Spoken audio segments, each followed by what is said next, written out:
Handa raw si Senador Jinggoy Estrada na maging tulay para magkabati ang kanya amang si dating Pangulong Joseph Estrada at si Senador Panfilo Lacson. May ulat on the spot si June Veneracion. June? Pia, matagal ding lumambig ang samahan ni dating Pangulong Joseph Estrada at Senador Panfilo Lacson, pero ngayon handa na raw nila itong ibaon sa limot.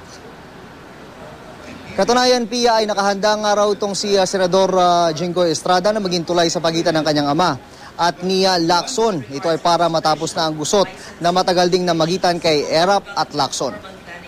I can initiate a meeting. Why not? So do you have intention na parang mag-mediate? Of course. Oh, I'll be more than willing to set up a meeting or a dinner for both of them. Okay naman daw kay Lacson ang ideya na magkaharap muli sila ni Erap.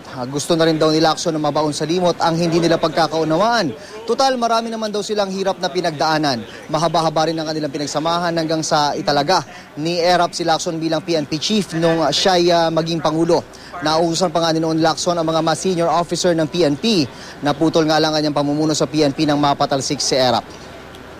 I want to make peace with him after all.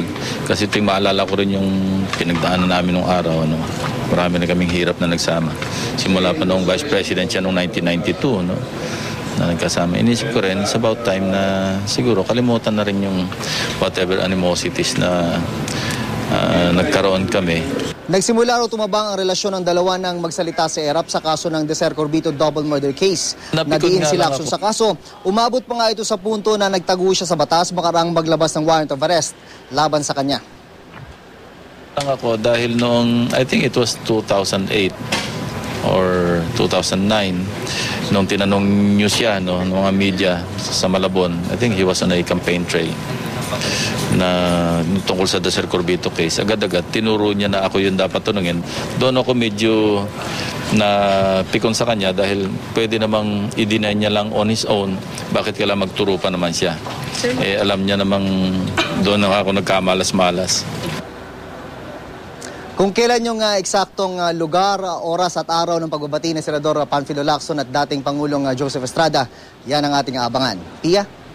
Maraming salamat, June Veneracion.